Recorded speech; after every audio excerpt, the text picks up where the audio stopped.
All right, so this is Jonathan Smith for Lab '06, the Sudoku program, and I'm going to go ahead and run through all my test cases.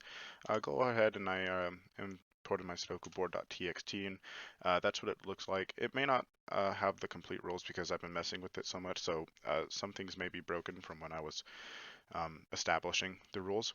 But I'm just going to go ahead and run through all my test cases that I have written up here just to make sure.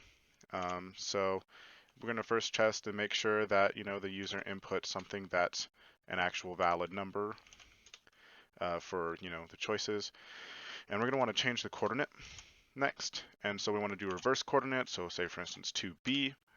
You can see that it accepted the user input, and this actually kind of tests the other one later down the line where it says that hey, there's already a number in 2b, which we can go up and take a look at. In B2, there's a 9 right there. So it warns them that they can, that the number is there, and if they want to overwrite it, they can, but if they choose not to overwrite it, then I would say 0.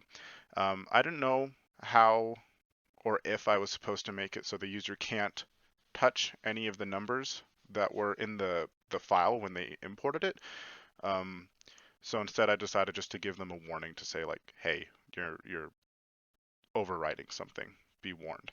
And to kind of make sure that if the user gets to the point where they're like, wait, oh no, I overrided a number that I wasn't supposed to, that's why I added the quit without saving function, so that way the user can reload the board and start afresh if they need to. But in this case, I just go ahead and have them enter 0, so that way they don't change anything. So if we go and display the board again, B2 is unchanged. Next thing that we had was lower cases. So if we do like B2, that is a valid one again, but it also again warns the user that a value is there. Another one was invalid number that they input. So if I were to change the coordinate, and I know for a fact that C2 is empty from looking up there on the board, so it asks, what would you like to change the square to? And if I do something that's like 666, that number is too big. It must be between 1 and 9. If I do it, that's too small. It's between 1 and 9. And so I'm just checking the time real fast. I can't find. Oh, it's 2 minutes and 30 seconds. Okay, I'll try to hurry it up.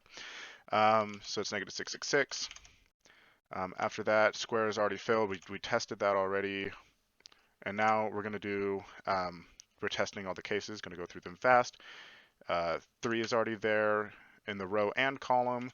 4 is in the column, 5 is in the row, 6, all of these, 7's in the square, but we know that 1 works. So if we input 1 and look back up, check that 1 works.